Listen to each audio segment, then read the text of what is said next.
Hey guys, so we've had a few YCS level events post Age of Overlord, so as usual I wanted to provide a tier list of the best rogue decks in the current format using data from, some of the lists that have topped the YCS and regional level events, as well as Dueling Book data from YGScope.com. And as usual, definitely go check out those discount codes for Yu-Gi-Oh! Sleeves or let's say singles. I also want to highlight that both Card Brawlers and Tier 0 games, they do have that pre-orders for singles up for Valiant Smashers, and you can use my code Hakuna5 for 5% off. You can certainly get your hands on those Centurion cards. I believe that's probably also going to be another rogue strategy. Now in terms of the overall meta tier list by the data video that I did very recently, this is basically what it looked like. So essentially for this current rogue tier video, we're just not going to cover decks that I've seen here in tier 1 and tier 2. Also want to highlight that in my previous video I mentioned how Mikanko cannot be included just because YGScope, the website for Dueling Book data, cannot seem to identify this deck for some reason. So unfortunately we cannot include it, but honestly I think this is more of a borderline tier 2 deck at this point anyways, considering that it did actually get some YCS level tops multiple times. And also I decided to exclude kind of like the runic deck just because, again, from YGScope side of things, it seems to be including too many different runic variants, and realistically I'm trying to more so look into like runic stun kind of decks, especially the one that topped like the YCS. So unfortunately we're also going to exclude that for this video.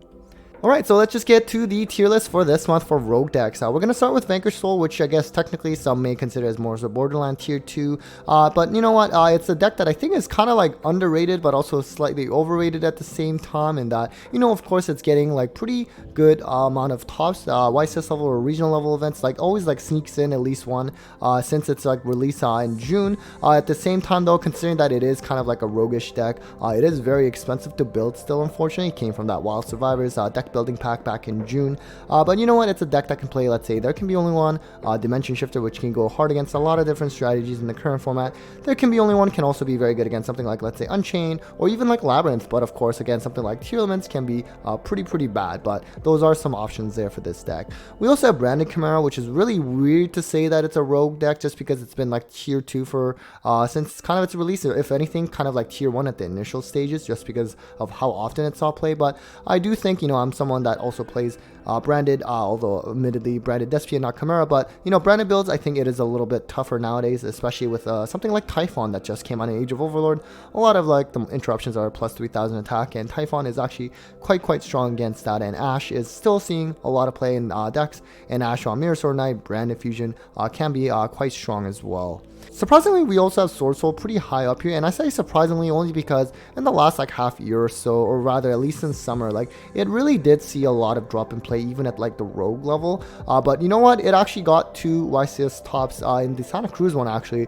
At the time that I did the meta tier list by the data video like a couple weeks ago, at that point I think we only knew of 1 YCS level top for Swordsoul, but I think since then that I was looking at the spreadsheets by Ivan, by the way, who you should check out. I'll certainly link that below, and I guess he was able to also find one of those unknown decks, which ended up being another Swordsoul list. So definitely in terms of that perspective, I think it's kind of justified. It's actually at the higher end of rogue status. I mean, you know what, I don't think I looked at the topping Swordsoul list from those YCS events. It doesn't seem like anything's really changed since Age of Overlord, for example. I know one of them was actually like a super heavy Samurai Swordsoul list, which I think is also very cool. It has always been very consistent kind of deck, and it has some ability to be able to go second in engine as well, so it's always nice to see.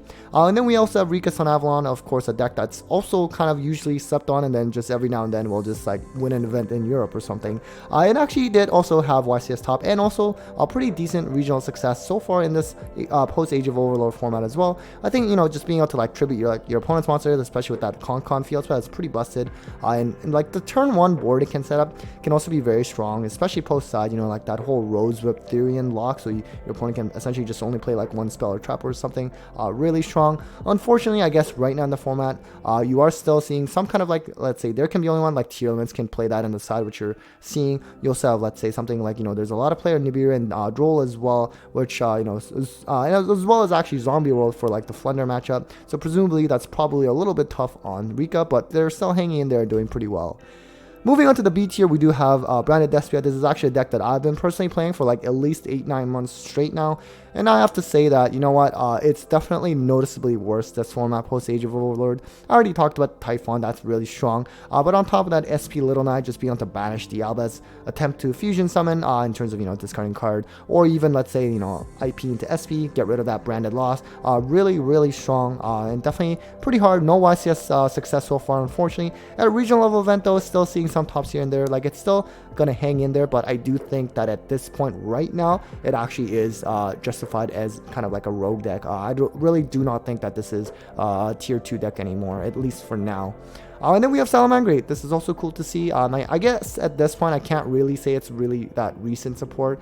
Soul Burning Volcano, it's somewhat recent, I guess. But you know what? I think it's really cool that it is still able to get some form of competitive success.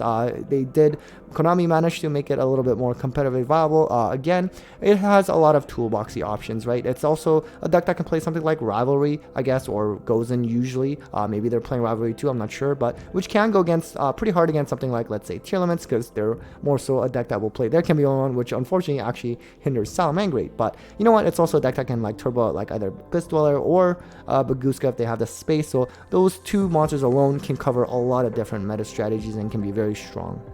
You also have Exosister, which another deck that got a YCS top yet again, which is really cool. It's a deck that can play Shifter as well. Typically, I know it can also play something like, let's say, Gozen, because they're all lights, which I guess with Chimera being kind of out of the mix, Gozen is not nearly as good as it once was. But you know what? Still also had like a regional level top as well. So really pretty good rogue deck right now. So next we have Tr-Brigade, which actually did get a YCS top as well. It was Tr-Brigade Sprite, but at the same time, you know, realistically, we should still count that because it is like mostly Tr-Brigade. So I think it's certainly been a fan favorite archetype for quite some time since its release now. It's kind of crazy to think that, you know, just like 2 years ago, this was actually like a tier 1 deck. It was actually a very fair tier 1 deck, even when it was meta, but it was very strong. And I think, you know, if Shifter does eventually go out of the mix in terms of banlist hits, I mean, I'm sure Tr-Brigade, at least as a package, will still see a good amount of play. I think it's going to have a lot of, you know, utility in the future with like whatever new archetypes that get announced. So next we have Dynamorphia, which I think is really cool. It actually did get a YCS top as well. I don't know if it got any recent support in Age of Overlord. I know they did get some support in Cyberstorm Axis. I know they got like a counter trap and maybe like another trap on top of that. It's a very strange deck, I think is the way I would describe Dynamorphia. Just in terms of, you know, it has like its main boss monster is kind of like a Mystic Mine, and on top of that, they just like keep having their life points to do their effects. And so essentially, you know, it can be pretty frustrating going against this deck because they'll be at something like 13 life points, like not even 100, and you think you're gonna beat them, and then they still squeeze it out anyways. But you know what? I can only assume their worst matchup is probably something like Chainburner or something, or even like the current time rules, because obviously you don't want to have your life points during time. But nonetheless, it still managed to prove it was able to top at a YCS level. So next we have Dark World, and so this actually did get a regional top 8 somewhere as well. It's a deck that's clearly very popular because anytime a Dark World profile is on my channel, they always do super well, which is kind of funny to me because this is definitely like one of the worst decks to like play against because it's just so not fun because you're not able to really do anything while they essentially like FTK you, and you know, presumably the Dark World players also know that it's not going to be very fun for the opponent. Right now, you know, unfortunately there's a lot of Droll being played. If you watch my YCS top cut breakdown, you'll see that Droll and Nib were actually the most played hand traps, beating Ash, which does not happen that often. So that is something that's kind of a caution for Dark World players. But at the same time, you know what, if your opponent doesn't have Droll, then you're probably going to win if you won that die roll. Moving on to the C tier, we do have Mathmech. This is a deck that honestly, like back in, I believe April, was actually back in like meta contention again, and then it kind of just fell again. Of course, you know, Circular did get limited. It's able to play a lot of hand traps though, but you know, in a format right now where once again we have sort of tier limits back into the mix, which means a lot of Bestials, Shifter, which is kind of when Mathmech initially sort of just completely phased out of play. You know, we're kind of similar situation again, so not the greatest time for Mathmech, but honestly, 50% win percentage among all players for a rogue deck is always actually a pretty good sign. And then we also have Hero. This is a deck that, you know, always sees a lot of play online just because it's such a fan favorite deck. So it's usually going to always make it into these tier lists. It actually did get a regional top 2, so you can't really undermine them either. I do think that, you know, they always have like a lot of options. Like going first, you know, they have something like DP, recurring props. You have the like Plasma, which is like a one-sided skill drain, as well as Dark Angel for, you know, preventing spells, which admittedly in this current format maybe is a bit easier to out than compared to previous formats. Nonetheless, Heroes, I think for a rogue option, they do have a lot of toolboxy options to get out of a lot of situations and put up a pretty good board, except they never really have like an Omni Negate. That's always been kind of like their weakness, but I think it's still a pretty good deck to play. And then we also have Phantom Knights. So this is kind of new in the sense that it's more returning in terms of meta relevancy with the new release of the Horus cards from the Age of Overlord, which you can certainly check out a recent deck profile with my friend Dane with Phantom Knight plus Adventure Engine plus the Horus package.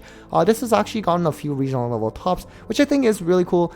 You know, Phantom Knights has always been a deck that I felt was pretty good in terms of the board they can provide, because they will always have some form of monster interruptions, and on top of that, you know, they'll be able to have like multiple fog blades, which serves as essentially like imperm as well.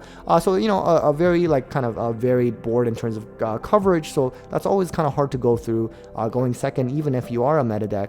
Unfortunately, Phantom Knights, even when it was sort of briefly considered tier 1 back when Anaconda and Scythe were legal, it kind of had some like brickiness issues. I'm not sure if like the Horus engine can help with a lot of that. At least, you know, they are able to get a lot of cards to the graveyard, which is always kind of nice. So I think it is kind of cool to see this card come back to play.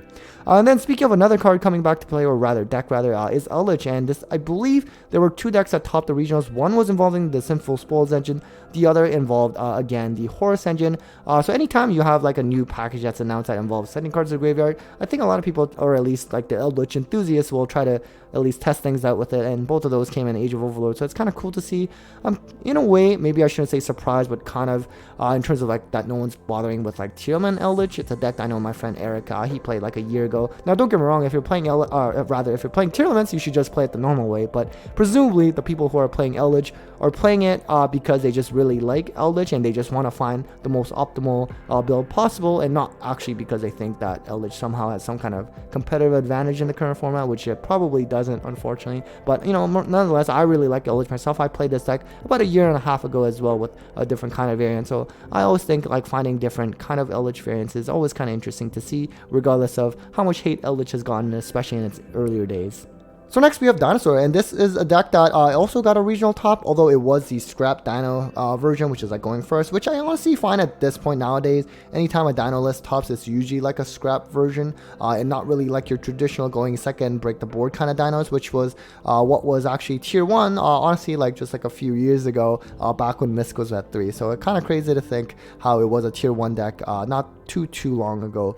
But you know what, it's a really fan favorite rogue strategy as well, so I'm glad to see that it's actually still able to get some form of regional success. So next we have Sky Striker, which unfortunately does not have any YCS or regional level success so far in Age of Overlord, and actually has not had much success in the last couple months at all. I mean, we do have tier limits back into the mix, which essentially means, you know, like those Grave Shufflers or like Bestials, or even like, again, still the play of Shifter. It's pretty hard against the Sky Striker strategy, and going second in, you know, the modern day is always kind of hard, and for a rogue deck it's going to be even harder. So unfortunately, not the best spot for Sky Striker, but at the same time, usually makes these tier lists because it just sees a lot of play online, because there's a lot of fan favoritism with Sky Striker. So next we have Trap-Trix, which of course, you know, unfortunately does not have any YCS or regional level tops so far in post-Age of Overlord format. At least at the regional level, you kind of see like 1 or 2 tops still with this deck. Very good budget-wise. I think it's great. Again, we did talk about Nibiru being played a lot in the current format, which is not the best for Trap-Trix. Obviously, they have ways to play around it with like Rafflesia, you know, like the Gravedigger Trap Hole. But you know what? It's compared to, let's say, like earlier this year, which this deck saw a ton of play, especially right after that release of the structure deck. Definitely not at that same level of hype anymore. Next we have Pendulum Magician, which is really cool to see because I actually really truly love this deck. This is one of the earliest decks that I played when I first started playing competitively. I unfortunately was not very good with this deck, but I did still enjoy playing with it, and so I think it is cool to see it come back a little bit in terms of rogue relevancy, because it did get some new support in Age of Overlord, and you can certainly check out another deck profile I did with Ray from my locals who did well with Pendulum Magicians. So I do think that, you know, being able to like go first, it's usually able to set up like a pretty crazy board. That's what Pendulum Magicians have always been known for. But the downside of Pendulum Magicians, at least historically, was that they never had that much flex spots, but I think that has actually changed quite a bit since then. You know, the deck's evolved and able to play a bit more now, but still, of course, you know, from a rogue perspective, that's probably where it can the best it can be. So moving on to the final tier, we do have Marincess. So unfortunately, it does not have any YCS or regional level tops so far in this post Age of Overlord format, at least not that I'm aware of. But usually tends to kind of like sneak in there with like a top or two in terms of regional level, and sometimes even at the YCS level. It does not see that much play online though among all players. But you know what? Among those diehard Marincess players that do, 55% win percentage is actually quite strong. Just being able to, let's say, you know, like kind of like Math Mech, you know, those cyber strategies, they do have a lot of spots for hand traps, which is always nice, and it's a format where we're seeing a lot of hand traps being played right now. But as I mentioned kind of earlier, you know, for example, there's like going to be some play of there can be only one in the side, and these they are a cyberspace strategy. There's also play of super poly a little bit, as I mentioned when I was talking about like Math Mech, for example. But at the same time, I guess Marincess, you know, yes, they are water cybers. It does definitely hit them at the right spots, but usually in terms of the end board, I believe they actually only end on their water link, so it kind of comes up more so later game situations. But nonetheless, I can imagine maybe not the greatest time for Marincess. And then finally, we have another water strategy in Plunder Patrol. It actually did get a regional top so far in Age of Overlord format, and I believe that was actually with the Adventure token engine, which is kind of interesting because I thought most players had actually moved towards like playing Runic Plunder Patrol, which I'm sure they still do. I'm sure there's like a mix of both. But nonetheless, you know, even with that regional top, unfortunately, Rogue tier score-wise, it did not score higher than some of these other decks listed, and because I really saw hardly any play online, unfortunately.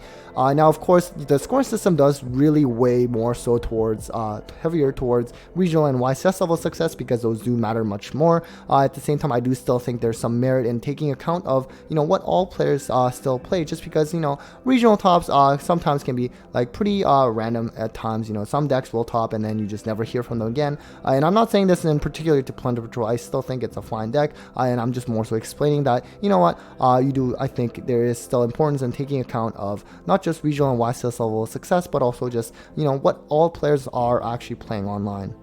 Alright guys, so that was it for the Rogue tier list for this month. Hopefully you found that enjoyable, and hopefully it helped you in helping you decide which Rogue deck to pursue maybe for this post Age of Overlord format. So as always, definitely a big thanks to all of you for watching. Huge thanks to my patrons for their continued support, and well, take care guys.